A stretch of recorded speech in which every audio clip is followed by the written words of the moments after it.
அன்பின் எல்லை பெரிதாகட்டும், நாவியின் எல்லை இன்னும் விரிவாகட்டும், கிருபையின் எல்லை பெரிதாகட்டும்,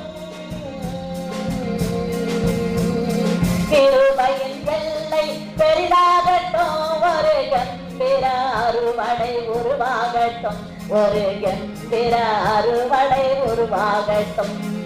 திருச்சபையே திருச்சபையே தேவ மகிமை உன்னில் வெளியாகட்டும், தேவ மகிமை உன்னில் வெளியாகட்டும். பாலாக்காமல் உன்னை தலையாக்குவார், கீழாக்காமல் உன்னை மேலாக்குவார். பாலாக்காமல் உன்னை தலையாக்குவார், கீழாக்காமல் உன்னை மேலாக்குவார். ஒரு மனம் முன்னில் உருவாகட்டும் என்று ஒருவரே உந்தன் நினைவாகட்டும், ஒரு மனம் முன்னில் உருவாகட்டும் என்று ஒருவரே உந்தன் நினைவாகட்டும். எழுப்புதல் உன்னில் உண்டாகட்டும், எழுப்புதல் உண்டாகட்டும், உன் எலும்புகள் எல்லாம் மணலாகட்டும், உன் எலும்புகள் எல்லாம் மணலாகட்டும். திருச்சபையே திருச்சபையே தேவ மகிமை உன்னில் வெளியாகட்டும், தேவ மகிமை உன்னில் வெளியாகட்டும்.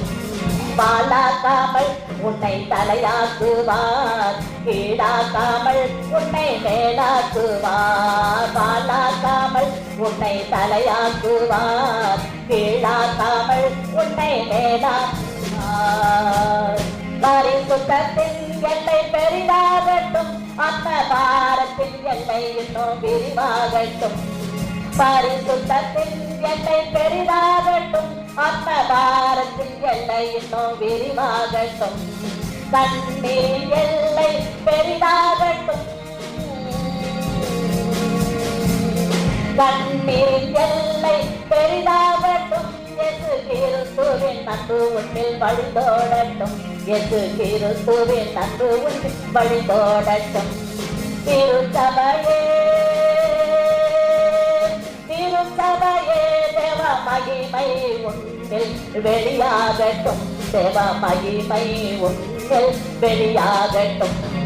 பாலாக்காமல் உன்னை தலையாக்குவார், கீழாக்காமல் உன்னை மேலாக்குவார். பாலாக்காமல் உன்னை தலையாக்குவார், கீழாக்காமல் உன்னை மேலாக்குவார். வலப்புறமோ இடப்புறமோ, வலப்புறமோ இடப்புறமோ, இடம் கொண்டு நீயோ பெருகிடுவாய், இடம் கொண்டு நீயோ பெருகிடுவாய். வாழாக்காமல் உன்னை தலையாக்குவார், கீழாக்காமல் உன்னை மேலாக்குவார். வாழாக்காமல் உன்னை தலையாக்குவார், கீழாக்காமல் உன்னை மேலாக்குவார். Praise the Lord. Hallelujah. The word of God is only authority in our life. இந்த வார்த்தை தான் எங்கள் வாழ்க்கைக்கு ஆதாரம் அப்பா. அதை சற்று நிமிடங்கள் தியானிக்க திருவை செய்யும் அன்பு பிள்ளைகளுக்கு மிகுந்த மகிழ்ச்சியோடு ஆசீர்வாதமாக்கிட்டார். இயேசுவின் மூலம் ஜெபிக்கிறோம் எங்கள் அருமை பிதாவே. சபையார் எல்லாரும் சத்தமா ஆமென். பிரியமானவர்களே, நாம் வாசித்த வேத வசனத்தில் அருமையான தொன்று தொட்டு ஆரம்ப காலம் முதல் நம் சிறு பருவம் முதல் படித்து வருகிற அழகான அருமையான ஒரு வார்த்தை, நன்றியோடு பக்தன் கர்த்தரை ஸ்தோத்தரிக்கிற வார்த்தை. Oh my soul praise God, என் ஆத்துமாவே கர்த்தரை ஸ்தோத்தரி. பல தடவை படித்து மனப்பாடம் ஆயிடுச்சுல. கிறிஸ்தவ வட்டாரத்தில் ஜபம் முடிந்த பிறகு வீடானாலும் ஜப கூட்டமானாலும் சபையானாலும் இந்த வார்த்தையை சொல்லாமல் பெனடிக்ஷனே கிடையாது இல்லையா? பாஸ்டர் ஆசீர்வாதம் சொல்கிறதுக்கு முன்னாடியோ அதுக்கு பிறகு சொல்கிறோம். அது பொருளுணர்ந்து சொல்லுகிறோமா? அதான் முக்கியம். சில இடத்துல நான் ரொம்ப ரசித்து ருசித்து என் ஆத்துமாவே கர்த்தரை ஸ்தோத்திரிக்கணும், அதுக்குள்ளே முடிச்சுட்டு இருப்பாங்க. 3 லைட்டும் இன்னொன்னா அவ்வளோ வேகம். கிறிஸ்தவ வாழ்க்கை தேவனை மகிமைப்படுத்துகிற ஒரு வாழ்க்கை. உலகத்திலேயே எந்த ஒரு காரியத்திற்கும் துதிக்கிறது, பாட்டு பாடி மகிமைப்படுத்துவது கிறிஸ்தவம் தான். Christianity is not a religion. Christianity is communication with God, then power, then to live for others. மூணுமே இதில் அடங்கும். அவருக்கு வேற எவ்வளோ வேலை? ஏன்னா இதை எழுதியவர் தாவீது ராஜா. ராஜாவாக வாழ்ந்த அந்த காலகட்டத்தில் நேரம் ஒதுக்கி ஆண்டவரை ஆராதித்த ஒரு தேவ மனிதன். அவர் செய்த சகல உபகாரங்களையும் மறவாதே. You never forget it's all goodness. மறதி இருக்கலாம். மறதி என்று ஒன்று இருந்தால் தான் மனிதன் நிம்மதியாக வாழ முடியும். மற்றவர்கள் செய்கிற தவறுகளை மன்னித்தால் மறந்தால் தான் நம்ம சந்தோஷமா வாழ முடியும். மனசில் வச்சிருக்கூடாது. தான் இயேசுவே சிலுவையில் தொங்குறப்ப பிதாவே இவர்களுக்கு மன்னியும் என்று சொன்னார். இப்படிப்பட்ட ஒரு மனிதனா என்று ஆச்சரியப்பட்டார். உலகமே அதிர்ந்தது அந்த வார்த்தைக்காக. இவர் மெய்யாகவே மனிதன் அல்ல, தேவகுமாரன், இரட்சகர், மேசியா என்று அறிக்கையிட்டார். உலகத்தை ஒரு உலுக்கியது இந்த வார்த்தை. தாங்கள் செய்கிறது என்னதென்று அறியாது இருக்கிறார்களே என்று சொல்லுகிறார். அப்படி மன்னிக்கிறார். ஆனால் உண்மை என்ன? தாங்கள் செய்கிறது அறியாமலா? இல்லை. யூதர்கள் சாபத்தை கேட்டு வாங்கினார்கள். இவன் ரத்தப்பழி எங்கள் மேலே, எங்கள் பிள்ளைகள் மேலே இருக்கட்டும், பரவாயில்ல, இவனை சிலுவையில் அறையும். அப்படிதான் இவர் வந்தார், பேசினார் அப்படின்ற எழுதப்பட்ட இயேசு குறித்த வார்த்தை மதிப்பு மரியாதையா இவன் என்று பேச ஆரம்பித்தார்கள்னா அவ்வளவு வெறும். யோசித்து பாருங்க. நன்மை செய்கிறவராக சுற்றி திரிந்த நம்ம ஆண்டவர் இயேசுக்கு வந்த பாடுகள் தான். உலக இரட்சகராக நமக்காக சிலுவையில் அறையப்பட்டு 3ஆம் நாள் உயிரோடு எழுந்தார். அதனால் உண்டானது திருச்சபை. இவ்வளோ சந்தோஷமா நம்ம உட்கார்ந்து ஆண்டவருடைய வார்த்தை கேட்கிறோம், பாடுகிறோம், கர்த்தரை துதிக்கிறோம். மூல காரணம் என்ன? இயேசு கிறிஸ்து. அவர் தான் நம்ம எல்லாத்துக்குமே தலைவர். தகப்பனும் தாயுமாய் இனிய நண்பருமாய் குருவாக இரட்சகராக இருந்து நம்மை நடத்துகிறார். இயேசு வெளிப்படுவதற்கு முன்பாகவே பழைய ஏற்பாட்டு காலத்தில் பக்தன் சொல்லுகிறார், அவர் உன் அக்கிரமங்களை எல்லாம் மன்னித்தார், உன் நோய்களை எல்லாம் குணமாக்கினார், உன்னை அழிவுக்கு விலக்கி மீட்டார், நன்மையினால் வாயை திருப்தியார். எவ்வளவு நன்றி உணர்வோடு சொல்லுகிறார் பாருங்க. துதிப்பது, கர்த்தரை ஸ்தோத்தரிப்பது கிறிஸ்தவம் ரொம்ப ரொம்ப முக்கியம். துதிப்பது, அதுக்கு எந்த கண்டிஷனும் கிடையாது. எந்த நேரத்திலும் எப்பொழுதும். குழந்தை பிறந்தாலும் கர்த்தருக்கு ஸ்தோத்திரம். அங்கிருந்து போலாமா? குழந்தை பிறந்தாலும் கர்த்தருக்கு ஸ்தோத்திரம். அது நடக்க ஆரம்பித்தாலும் ஸ்தோத்திரம். பெயர் வைத்தால் ஸ்தோத்திர கூட்டம். First year celebration special. குழந்தை ஃபோட்டோ போட்டு அந்த குழந்தைய கூப்பிடுற மாதிரி, என் முதலாம் பர்த்டேக்கு வாங்க, என்ன ஆசீர்வதிங்கன்னு. எவ்வளோ சந்தோஷம். ஸ்தோத்திராங்க கேட்பான். புறையாதி மக்களை போல அல்ல நம்முடைய வாழ்க்கை. விளையாட்டு கிடையாது, தேவையில்லை. கர்த்தரை மகிமைப்படுத்துகிற வாழ்க்கை. போற்ற பேன்பத்திலே எப்பொழுதும் துதி சத்தம், ஆராதனை. உன் சித்தம் பரமண்டலத்தில் செய்யப்படுகிறது போல பூமியிலேயும் செய்யப்படுவதாக. அப்படி என்றால் நாமும் துதிக்க வேண்டும். முறுமுறுக்க கூடாது. தேவனாகிய கர்த்தர் தம்முடைய ஜனங்களை எகிப்திலிருந்து அவர் தான் மீட்டு கொண்டு வந்தார். அவரே தானே மீட்டு கொண்டு வந்தார். எல்லாரையும் காப்பாற்றி இருக்கணுமா இல்லையா? இல்லை. யார் யாரெல்லாம் முறுமுறுத்தார்களோ அவர்கள் அழிந்தார்கள். ஸ்தோத்திரம் பண்ணினார்கள், அவர்கள் தான் காப்பாற்றப்பட்டு கானானுக்கு வந்தார். கானான் என்றால் இப்போ இருக்கிற இஸ்ரவேல் நாடு தான் அப்போ கானான் என்று அழைக்கப்பட்டது. இன்று வரை இஸ்ரவேலே நீ பாக்கியவான் என்கிற வார்த்தையின்படி எத்தனை போராட்டம், எத்தனை சண்டை, கலாட்டா, பிரச்சனை. பறந்து காக்கும் பட்சை போல தேவனாகி கர்த்தர் இஸ்ரவேலை காப்பாற்றி வருகிறார். இயேசு பிறந்த அந்த ஒரே காரணத்தில். அடுத்து குழந்தை படிக்கிறான், ஸ்தோத்திர கூட்டம். ஒரு வருஷமும் பாஸ் பண்றான், ஸ்தோத்திரம். பிரைஸ் எல்லாம் கல்லூரியில் போய் சேர்கிறார். எங்கள் பையன் காலேஜில் படிக்கிறான். அப்பா அம்மா ரொம்ப சந்தோஷப்படுறாங்க. ஸ்தோத்திர ஜெபம். எல்லா டிகிரியும் பாஸ் பண்ணி முடிச்சார். No arrears. பெரிய அளவில் ஸ்தோத்திரம். வேலை கிடைத்து விட்டது. சொல்லவே தேவையில்லை. Special pricing meeting. அதுக்கப்புறம் சொல்லவே தேவையில்லை. திருமணம் கர்த்தரே கொடுத்தார். இந்த காரியம் கர்த்தரால் வந்தது. நோட்டீஸ் போட்டு கல்யாணம். ஸ்தோத்திரம். வாழ்க்கை முன்னேறி செல்கிறார். மாப்பிள்ளை பொண்ணு 2 பேரும் சந்தோஷமாக இந்த உலகத்தில் வாழ்கிறார்கள். திருச்சபையில் அங்கம் வகிக்கிறார்கள். ஒவ்வொரு காரியத்திற்காக பெற்றெடுக்கின்ற பிள்ளைகளுக்காக ஸ்தோத்திரம். வயதாகி கொண்டே போகிறது. ஸ்தோத்திரம்.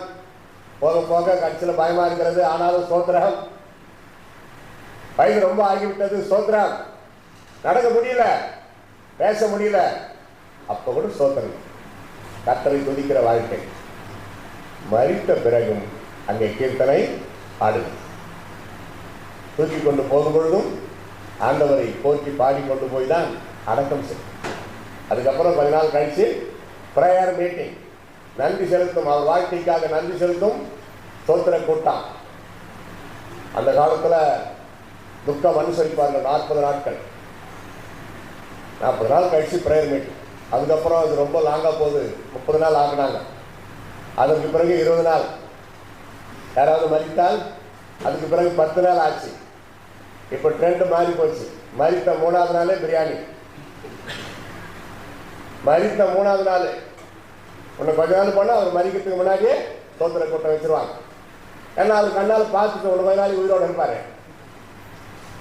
வந்துடும், சீக்கிரத்தில் வரும். எவ்வளோ மார்க்கு ட்ரெண்ட்.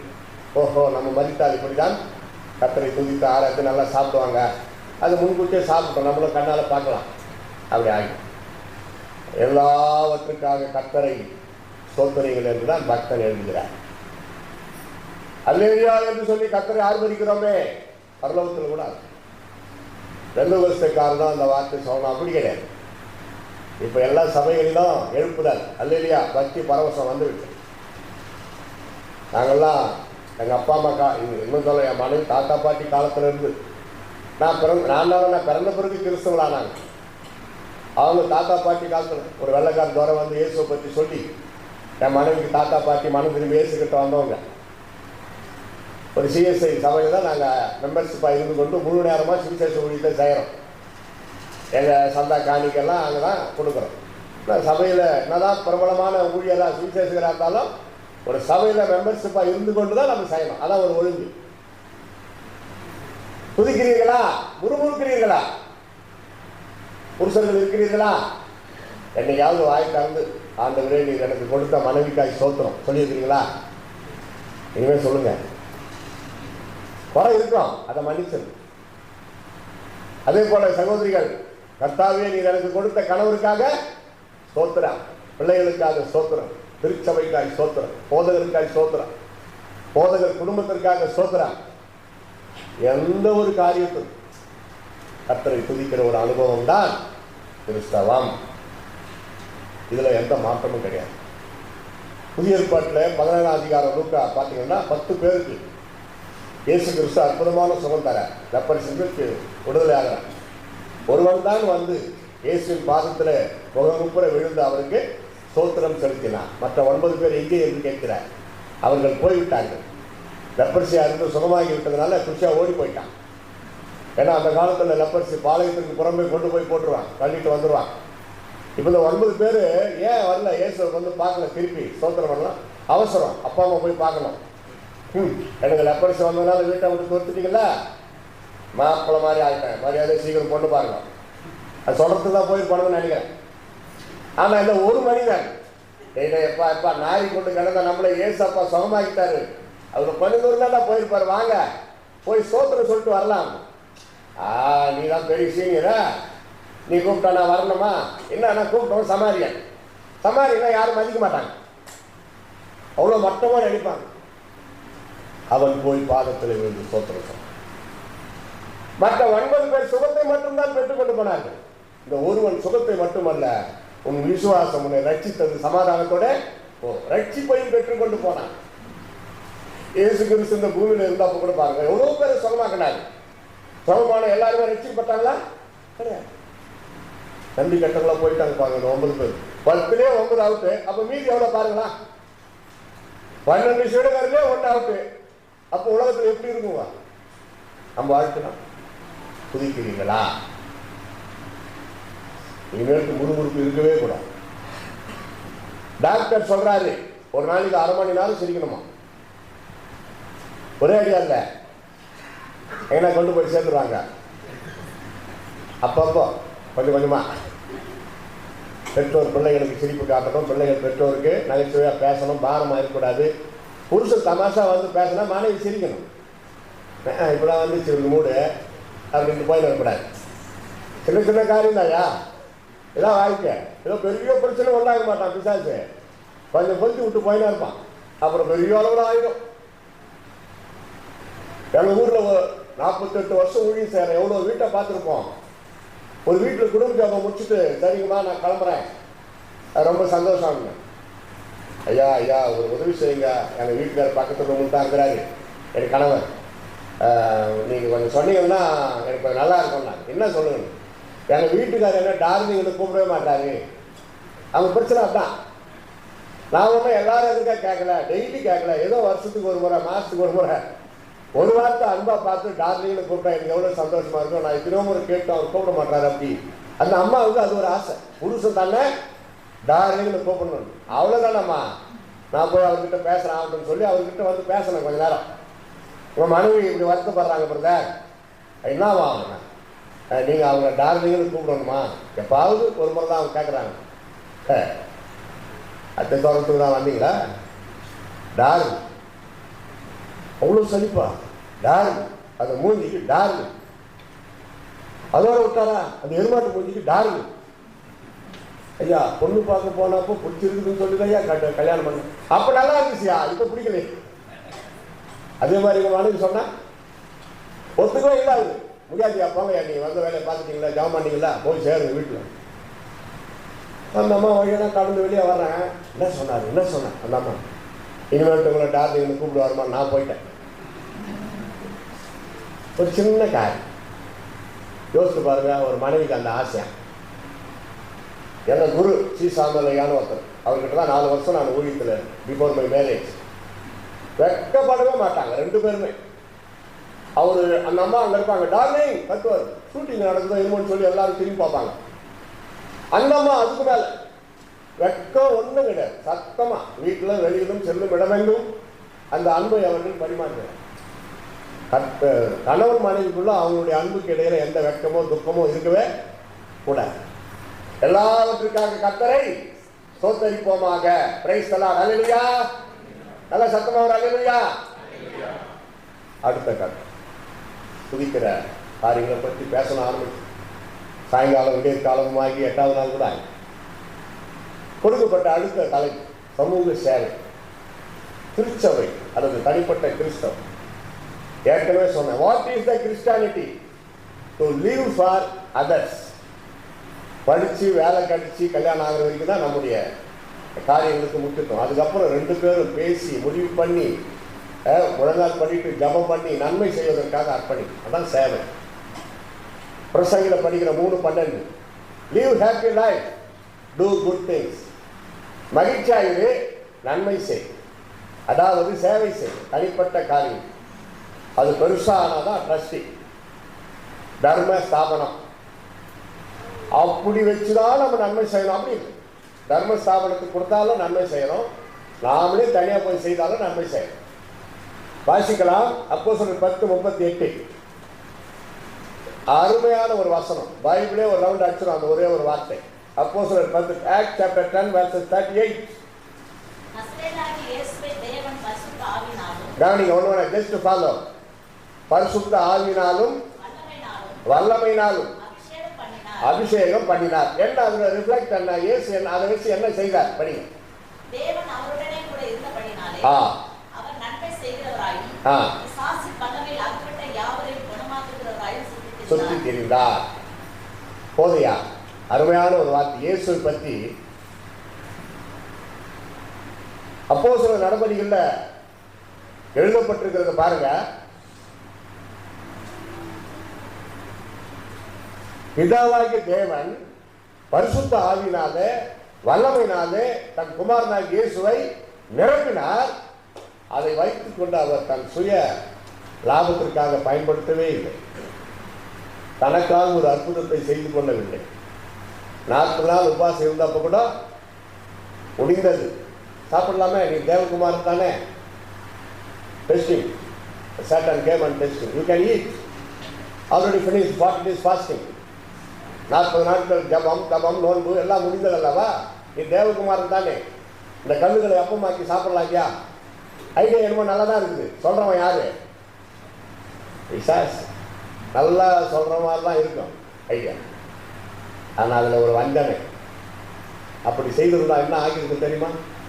தேவகுமாரனாக இருந்தோம், என் வார்த்தைக்கு கீழ்ப்படிந்து கல்லுகளை அப்பமாக்கி சாப்பிட்டாரு, எனக்கு கூட 2 அப்பம் கொடுத்தாருன்றவான். முதல் அற்புதம் உபாசம் இருந்து முடித்து தேவ வல்லமை பெற்றுக்கொண்ட முதல் என் வயிற்றை நிரப்பிக் கொள்வதற்காகவா? தேவையில்லை, முடியாது. மக்களுக்கு நன்மை செய்யணும், மக்களுக்கு சேவை செய்யணும், மக்களுக்கு அற்புதம் செய்யணும். அதான் இயேசுவின் தீராத ஆசை. இன்று வரை காணக்கூடாத இறைவன் இயேசு இன்றைக்கு ஊழியர்களை கொண்டு அற்புதங்களை செய்கிறார். பிரைஸ் தி லார்ட், அல்லேலூயா. என்னை விசுவாசிக்கிறவன் நான் செய்கிற அற்புதங்களை தானும் செய்வான், இவைகளை காட்டிலும் பெரிய அற்புதங்களையும் செய்வான். நிறைவேறிக் கொண்டிருக்கிறது. ஹீலிங் குருசேட் நற்செய்தி கூட்டங்கள் நாங்கள் நடத்துறப்போ எவ்வளோ அற்புதங்கள் எங்களுக்கு ஆச்சரியமா இருக்கு. சொல்லிடுவோம், I am nothing, we are nothing, Jesus does this miracle. அவ்வளோதான், ஒரே வார்த்தை. அது ஆண்டவருடைய காரியம். நாங்கள் மேன்மை மகிமை பெருமை ஏற்றுக்கொள்கிறது இல்லை. இயேசு கிறிஸ்து அணிந்து செல்லும் ஒரு பாதரட்சையாக நாங்கள் இருந்தால் போதும். தாழ்த்துவதற்கு அடையாளம் அதுவே. இயேசு சுமந்து சென்ற கழுதை போல நாங்கள் இருந்தால் போதும். அப்படிப்பட்ட ஒரு சந்தோஷம், அது போதும். நம்ம தீர்க்க தரிசனம் வரம் கொடுத்துட்டாரு எனக்கு சொல்லி சிலது சுற்றிலும் கெடுக்குது. தீர்க்க தரிசனம் வரம் கொடுத்துட்டாரா? அதை விட எவ்வளோ இருக்குதா நல்ல காரியம். அதை பெற்றுக்கொண்டு ஊழியத்தை செய். குழப்பத்தை உண்டாக்கி கொண்டு கிடக்காதே. ஐதீகம் கணிப்பு தீர்க்க தரிசனம் ஆகாது, அது கணிப்பு. அவ்வளோதான். எல்லாருமே நிறைய பேர் கணிப்பு சொல்றாங்க. அதுக்கு தீர்க்க தரிசனம் ஆக முடியுமா? சந்தேகம் எல்லாம் தீர்க்க தரிசனம் ஆகுமா? சில வீட்டில் பார்த்துருக்கீங்களா? சந்தேகத்தை வைத்துக் கொண்டு தீர்க்க தரிசனம் வர கொடுத்துருக்கிறாரு எனக்கு ஆண்டவரே. பயங்கரமான தப்பு. பிசாசு அப்படியே கொண்டு போயிடும். நன்மை செய்கிறவராக சுற்றி திரிந்தார். யோசித்து பாருங்க. நன்மை செய்கிறது கலந்து போகாதிருங்கள். நன்மை செய்கிறது பிரசங்கி 3:12 ஏற்கனவே சொன்னேன். சந்தோஷமா வாழு, கணவன் மனைவி பிள்ளைகள். ஆண்டவர் வேண்டாம். அதே நேரத்தில் சேவை செய்யுங்கள். கிறிஸ்தவன் தான் இதை ஆரம்பிச்சது. இஸ்ரேலிகள் வந்தார்களே, மதத்தை பரப்பினார்கள் என்று சொல்லுகிறார்களே புறஜாதி மக்கள். மதத்தை பரப்ப வரவில்லை. எந்த இஸ்ரேலினாலும் பாருங்க, மதத்தை பரப்ப வந்திருந்தால் புதிய ஏற்பாடு கொடுத்துட்டு போயிருப்பாங்களே. ஏன் கல்லூரிகள் கட்டினாங்க, அனாதைகள் கட்டினார்கள், டெஃப் அண்ட் டம் ஹாஸ்டல், லெப்ரசி ஹாஸ்பிட்டல், தான தர்மங்கள். இயேசு சொன்ன வார்த்தை கடைபிடித்தார்கள். அநீதியான உலகப் பொருள்களினால் உங்களுக்கு சிநேகிதரை சம்பாதியுங்கள். அழிந்து போகிற பணத்தினாலே, ஆடைகளினாலே, அரிசி பருப்பு கோதுமை பவுடர் மாவுனாலே ஆத்துமாக்களை சம்பாதியுங்கள், அவர் ரட்சிக்கப்படுவார்கள். எங்கள் இந்தியா எடுத்துக்கொண்டால் அநேக பள்ளிக்கூடங்கள் மிஷனரிகளால் கட்டப்பட்டது. அனாதை இல்லங்கள் மிஷனரிகளால் கட்டப்பட்டது. இத்தாலியில் இருந்து வந்த ஒரு அழகான மங்கை அன்னை தெரசா, மதர் தெரசா, லெப்ரசி மத்தியில் அப்படி சேவை செய்து மதித்தார். கிறிஸ்துவுக்குள் பரலோகமே வரவேற்றிருக்கும். இந்தியா தேசத்தில் மகாத்மா காந்தி அவர்கள் அடக்கம் செய்யப்பட பயன்படுத்தின அந்த பீரங்கி அதோட அன்னை தெரசாவை அடக்கம் பண்ண கவர்மெண்ட்டை கொடுத்தது. சென்ட்ரல் கவர்மெண்ட் அவர்கள் செய்த சேவை அப்படிப்பட்டது. குஷ்டரோகியை தொட்டு தண்ணீர் ஊற்றி சோப்பு போட்டு தேய்ச்சி குளிப்பாட்டி அவ்வளோ அன்பா அவங்களுக்கு ப்ரேயர் பண்ணி பெட்டில் கொண்டு போய் படுக்க வச்சு சிலுவை போட்டு நெத்தியில் ஜபம் பண்ணிட்டு மாத்திரையை வாயில் போட்டு தண்ணி ஊற்றிட்டு வர்ற வரைக்கும் அவங்களுக்கு அந்த தினந்தோறும் அப்படி நோயாளியை குனிந்து பார்த்து பார்த்து பேசிதான் அவங்க அப்படியே கூனியானார். அன்னை தெரசானாவே நம்மளுக்கு எப்படி ஞாபகம் வரும்? ஒரு வெள்ளை சேரீ, ப்ளூ கலரு பார்டர், குழி விழுந்த கண்கள், சுருங்கின முகம், ஒரு அதே இந்த வெள்ளை சேரீயில் முக்கால். அவங்க வாலிபு பருவத்தை போட்டோவை போட்டுப்பாங்க. 6 பேர் பெண் பார்க்க வந்திருக்கிறார். அதுல பைலட்டுகளை உள்ளடங்கு. முடியாது, நான் ஆண்டவர் இயேசுக்கு சேவை செய்ய போகிறேன் என்று எங்க இந்தியாவுக்கு வந்தாங்க. உலகமே அவர்களை பாராட்டுகிறது, பரலோகம் வரவேற்று அவங்க சேவையை பாராட்டி கோடிக்கணக்கான ரூபாய் மதிப்புள்ள கார் ஒன்று வாங்கி கொடுத்தார். அம்மா கஷ்டப்படக்கூடாது, காரில் போயிட்டு வாங்க, எங்கனால நீங்க சேவைக்கு. அந்த அம்மா அதை ஏலம் போட்டு விட்டாங்க. அன்னை தெரசாவுடைய கார் ஏலத்திற்கு வருகிறது. எப்படி இருக்கும்? வாங்குறோம், அன்னை தெரசா கிட்ட இருந்து வாங்குறோம். அது ஒரு சென்டிமெண்ட் அவனுக்கு. வாங்கினது அந்த கார் என்ன விலை, அதை விட 10 மடங்கு பணம் கொடுத்து ஒரு பெரிய செல்வந்தர் அந்த காரை வாங்கினார். அந்த பணத்தில் 1 ரூபாய் கூட அந்த அம்மா எடுக்காம லெப்ரசி சென்டர் கட்டினாங்க பெருசா. பிரைஸ் லார்ட், ஹல்லேலூயா. கிறிஸ்துவின் சேவை மனப்பான்மை நமக்குள் இருக்குமானா நீங்கள் செய்கிறது சிறிதோ பெரியது, கர்த்தர் அதை பார்க்கிறார். திருச்சபை சேவை செய்கிறது இன்று வரை தனிப்பட்ட முறையிலும் செய்யலாம், குரூப்பா செய்யலாம், குடும்பமா செய்யலாம். திருச்சபையில் கொண்டாந்து கொடுத்துருங்க, என்னென்ன இருக்குது ஆயிருக்கு பாஸ்டர் அவங்க செய்வாங்க. ஆக மொத்தம் செய்யணும். ஒரு ஒரு ஈயா மனிதனா இருக்கக்கூடாது. பரலோகமே கண்டது. பிதாவானவர் இயேசுவை கொடுத்தார். ஒரே பேரான குமாரனாகிய இயேசுவை பரலோகமே கொடுத்ததல்லவா? இயேசு கிறிஸ்து தன் ஜீவனையே கொடுத்தார். அதுக்கு முன்னாடி ஒரு 3.5 வருஷத்துல ஒரு கலெக்டர் இருப்பார். சுவிசேஷம் அறிவித்தார், சபைகளுக்கு போதனை கொடுத்தாரு, சேவை செய்தார். மறைக்கப்பட்ட வரலாறு என்ன? பைபிள் எல்லாத்தையும் கூட ஒரு ட்ரஸ்டி ஒழுங்கு பண்ணாருங்க. யூதாஸ் காரியத்து தான் அது லீடர். அப்பெல்லாம் நல்லா தான் இருந்திருக்கிறார். 12 பேரோட போவார் கூட, கிராமமா தெருமா போய் சிகிச்சை சாமி. உதாரணமா ஒரு அம்மா வயசான பாட்டி வந்து எதிர்க்க, எப்பா இயேசுவா அப்பா எப்படி இருக்கிறீங்க? நான் யோதாஸ் நமக்கு ஒரு 100 வெள்ளி கொடு, உடனே கணக்கு எழுதிக்குவாரு. யோதாஸ் காரியத்தை கொடுப்பார். இதான் சேவை. நன்மை செய்கிறவராக சுற்றி திரிந்த இயேசுவை நோக்கி பாருங்கள் பிரியமானவர். தீமை செய்தவர்களை பார்க்கலாம். ஒரே ஒரு வாழ்க்கை, சேவை சேவை சேவை. இயேசு கிறிஸ்து தான் நமக்கு சிறந்த உதாரணம். அவருக்கென்று சொந்தமா எதையுமே வைத்துக் கொள்ளாங்க. வரலாறு சொல்லுது, அவர் ஜிப்பாவில் பாக்கிட்டே கிடையாது. பணம் யாருன்னா கொடுத்தா கூட, அந்த காலத்துல பணம் என்ன, அந்த காயின் தான். வெள்ளி காசுகள் பொற்காசுகள் அப்படியெல்லாம் இருக்கும். எவ்வளவு கிடைக்குதோ அப்படியே உடனே யூதாஸ் காரியத்துக்கிட்ட கொடுத்துக்கிட்டே இருப்பார். அங்க ட்ரஸ்டி அவர் தான் எல்லாம் எழுதி வச்சுக்குவார். இதெல்லாம் பார்க்க தான் யூதாஸுக்கு டெம்டேஷன் ஆயிடுச்சு. காட்டி கொடுத்துட்டார் 30 வெள்ளி காசுக்காக. அதுக்கப்புறம் அவருக்கு நிம்மதி இல்லை, தூக்கி வீசி எறிஞ்சிட்டு போய் நாட்டு கொண்டு செத்துட்டார். அவ்வளோதான். பண ஆசை பிடிச்சா அதெல்லாம் வரும் வாழ்க்கை. பண ஆசை எல்லா தீமைக்கும் வேறா இருக்கிறது. The loving of money is root of all everything. Oh, you man of God, get away from such place. தேவ மனிதனே, அதை விட்டு ஓடு. பண ஆசை, உலக ஆசை, மண் ஆசை, பெண் ஆசை, இதெல்லாம் வைத்துக்கொண்டு ஒரு மனிதன் பரலோகத்தில் பிரவேசிக்க முடியாது. இருக்கிறத கொடு. அந்த 5 அப்பம் 2 மீன் அந்த சின்ன பையன் எவ்வளவு அருமையா கொடுத்தான் பாரு இயேசு கிறிஸ்து கிட்ட. அவன் கொடுத்தது இயேசு கிறிஸ்து சாப்பிட்டு நல்லா பிரசங்கம் பண்ணணும்னு அவன் கொடுத்தான்.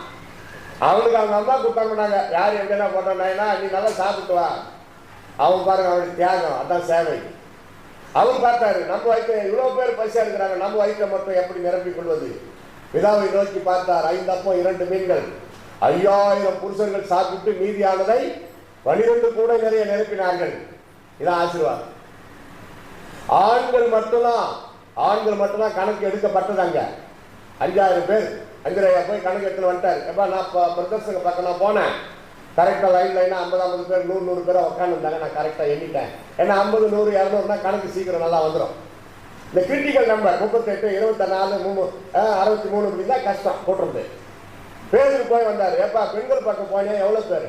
அதில் உருப்படியாக லைனாக உட்காரல. 50 பேர் 100 பேரை உட்காரல. தாறுமாறா இருக்கு, என்னால் எண்ண முடியல. போட்டாரு, சுவிசேஷகர் போட்டாரு. தோராயமா ஒரு 5000 பர்டிகுலரா ஆண்கள். அப்ப மனைவி கணக்குல வரல. அப்ப யாருக்குறைய வரலாறு சொல்றது 15,000க்கு மேல பேர். 5 அப்பம் 2 மீன். அற்புதம் செய்தார் அல்லவா? பிரைஸ் லார்ட், ஹல்லேலூயா. இன்றைக்கும் ஆண்டவர் ஒரு வாழ்க்கையில் அற்புதம் செய்ய வல்லவராக இருக்கிறார். நன்மை செய். ஆதியாகமம் 4:6 நன்மை செய்தால் மேன்மை உண்டு, நன்மை செய்யாவிட்டால் பாவம் வாசற்படியில் படுத்திருக்கும். அப்படிதான் இருக்குது பைபிள். உபாகமம் 12:28, நீயும் உன் பிள்ளைகளும் நீங்கள் நன்மை செய்தால் நீயும் உன் பிள்ளைகளும் நன்றாக இருப்பீர்கள். நன்றாக இருப்பீர்கள் எல்லாமே அதில் அடங்கியது. சங்கீதம் 37:2, நன்மை செய் நிலைத்திருப்பாய், சேவை செய் நிலைத்திருப்பாய். நீதிமொழிகள் 11:27, நன்மை செய்கிறவன் கர்த்தரிடத்திலிருந்து தயை பெற்றுக் கொள்கிறான். நீதிமொழிகள் 14:22, நன்மை செய்கிறவனுக்கு கர்த்தருடைய கிருபையும் சத்தியமும் எப்பொழுதும் பாதுகாப்பாக இருக்கும் என்று வேதம் சொல்கிறது. ஆமோஸ் 5:14, நன்மை செய்கிறவர்களோடு கர்த்தர் எப்பொழுதும் இருக்கிறார். சேவை மனப்பான்மை தியாகமா இருக்கு. நீங்க போய்கொண்டே இருக்கிறீங்க, ஒரு தர்மம் எடுப்போர் கேட்கிறாரு, பிச்சைக்காரன்னு சொல்லக்கூடாது, இப்ப மாத்திட்டாங்க, தர்மம் எடுப்போர். அந்த நேரத்தில் ஏதாவது அவங்க கொடுத்து பாருங்க, சின்ன சின்ன சேவை தான், குறையாது. பரலோகத்தில் பொக்கிஷத்தை சேர்த்து வைங்கள் என்றாரே, இதுதான். ஏழையின் சிரிப்பில் இறைவனை காண்போம். அறிஞர் அண்ணா முதலமைச்சராக இருந்தாப்ப சொன்னார், தமிழ்நாட்டில் ஒரு ஏழைக்கு உதவி செய்யறப்ப அவங்க சிரிக்கிறாங்க பாருங்க, அந்த சிரிப்பிலே நாம் இயேசுவை காண முடியும்ன்ற. அவர் தான் சொன்னது, ஒன்றே குலம் ஒருவனே தேவன். இயேசுவை தான் அவர் அப்படி சொன்னார். அடுத்தது யோவான் 5:29, நன்மை செய்கிறவர்கள் ஜீவனுக்குள் பிரவேசிக்கிறார்கள். அதுலேயும் ஒரு நன்மை நமக்கு வச்சிருக்கிறாரு. நாம் நன்மை செய்தால், நாம் சேவை செய்தால் அதில் ஒரு நன்மை நமக்கு வச்சிருக்கிறாரு. அதுதான் பெரிய நன்மை. பரலோகத்தில் நமக்கு அதிக வெகுமதிகளை வைத்திருக்கிறார். அங்கே அழியாது. பூலோகத்திலே திருடர்கள் கண்ணமிட்டு திருடுவார்கள், நகை நெட்டு எல்லாம் பறி போயிடும், எல்லாம் க்ளோஸ். ஒரு அம்மா இங்கிருந்து இது வரைக்கும் பொண்ணு வளையல் போட்டுக்கிட்டு ட்ரெயின் ஏறிட்டு அது மூவ் ஆகிறப்பா தூரத்தில் நின்றுந்தார் அவங்க சொந்தக்காரர். இப்படி கையாட்டி இருக்குது, டாட்டா பை பை, இந்த வழியில் பார்க்கறதுன்னு. மூவாவது நேரத்தில் வரட்டான், அந்த கையை வெட்டிட்டான். எங்கள் தமிழ்நாட்டில் காட்பாடின்னு ஒரு இடம், ஒரு இடம் ரயில்வே ஸ்டேஷனில். அப்புறம் ட்ரெயின் ஸ்பீட் ஆகிடுச்சு பாருங்க. ஐயோ ஐயோ நகை போச்சு, கை போச்சு, அப்படி கூட கத்தல அந்த அம்மா. ஏன் நகை போச்சு, நகை போச்சுன்னு கத்திக்கு முடிஞ்சு ட்ரெயின்குள்ள பாதி கை போயிடுச்சு. அவன் அந்த கையை தூக்கின்னு ஓடனான், நகையெல்லாம் கழிச்சுக்கின்னு அந்த கையை ஒரு கிணத்துல போட்டு அவன் நகை எடுத்துன்னு ஓட்டான். பணம், ஆடம்பரம், ஐஸ்வர்யம் எவ்வளோ ஆபத்தை உண்டாக்குது பாருங்க. இப்போ தமிழ்நாட்டில் ஒரு எச்சரிக்கை விட்டுருக்குறாங்க, ரோல் கோல்டு கூட கழுத்தில் போட்டுக்கிட்டு போகாதீங்க, அது உண்மையான தங்கன்னு சொல்லி கழுத்தை வெட்டிடுறாங்க. நீங்கள் எப்படி உயிரோடு இருக்க முடியும் அப்புறம்? அதனால சிம்பிளாக போயிட்டு வாங்கன்னு எச்சரிக்கை கொடுத்துன்னு இருக்கிறாங்க. திருடர்கள் கண்ணை விட்டு திருடுகிறார்கள். பரலோகத்தில் அப்படி கிடையாது. சேர்த்து வையுங்கள், சமூக சேவை செய்யுங்கள், இயேசுவை பின்பற்றுகிறேன் என்பதற்கு அடையாளம் அதுவே. கர்த்தரை துதியுங்கள், பரிசுத்தமான வாழ்க்கை வாழுங்கள், சேவை செய்யுங்கள். அவன் ரட்சிக்கப்பட்டானா, கிறிஸ்துவன் ஆயிட்டானா அப்படியெல்லாம் கேட்கக்கூடாது. மனிதன் மனிதனே. இயேசு கிறிஸ்து கிட்ட சுகம் பெற வந்தாங்களே, நீ முதல்ல மனம் திரும்ப, அப்புறமா நான் உனக்கு சுகம் தரேன் அப்படி கேட்கவே இல்லையே. சுகத்தை கொடுத்துட்டாரு. நீ அதுக்கப்புறம் உன் இஷ்டம், நீ மனம் திரும்பி பரிசுத்தமாக வாழ்ந்தா பரலோகத்துக்கு வரப்போற, இல்லைன்னா உலகத்தோடு உன் சுகம் முடியும். நித்தியம் பரலோகம் கிடையாது. தான் முதலாவது. Seek first of all the kingdom of God, then all will provide unto you. முதலாவது தேவனுடைய ராஜ்யத்தையும் அவருடைய நீதியையும் தேடுகிறீர்களா? ஞாயிற்றுக்கிழமை மட்டும் ஆலயத்தை தேடுகிறீர்களா? மற்ற நாட்களில் எதை தேடுகிறீர்கள்? சினிமா, டிராமா, செல்போனு, விளையாட்டு, சீரியலு. மேடையில் உள்பிட்டு நின்று சொல்கிறேன், குச்சி வச்சுங்க. சீரியல் எந்த பாவமும் நீங்கள் செய்யா காட்டி கூட பரவாயில்ல, சீரியல் பார்த்தாவே நீங்கள் நரகத்துக்கு போகலாம். யார் ரத்த பழி நாட்டிட்டு எப்படி அவங்க என்டர் இன்டு தி ஹெவன்? வியாபாரம், விளம்பரதாரர் கற்பனை கதை, கட்டுக்கதை எழுதி அவன் டெய்லி போட்டு ஜனங்களை டென்ஷன் பண்ணுகிறான். முக்கியமான சீன் வர்றப்போ தொடரும்னு போடுறான். மறுநாள் வரைக்கும் ஹார்ட் எப்படி துடிக்குது. அப்போ கரண்ட் இல்லைன்னா, தமிழ்நாட்டில் சொல்கிறேன், அந்த நேரத்தில் மறுநாள் இன்னைக்கு பார்த்துட்டோம், மறுநாள் கரண்ட் இல்லை அந்த நேரத்துக்கு என்ன பண்ண முடியும்? இப்போ யூடியூப்ல வந்த போக வேண்டியதான். யூடியூப்பு, சைக்கிள் டியூப்பு, கட்சியில் நரகம். நல்லதுக்கு தான் செல்போன், பாட்டு, ஜபோ, ஆராதனை பயன்படுத்துங்க. தவறான காரியத்தை உங்கள் வாழ்க்கை பரிசுத்தமாக இல்லாமல் சேவை கூட எவ்வளோ செய்தாலும் பரலோகம் போக முடியாது. பரிசுத்தம் தான் முதல் பொக்கிஷம். அல்லேலூயா சொல்லலாமா? பரிசுத்தம் இல்லாமல் ஒருவனும் கர்த்தரை தரிசிக்க முடியாது. என் வார்த்தை, என் ஆயுஸ், my sight, my verses, my personal life, activation. Without holiness, I cannot enter into the heaven because our God, holy God.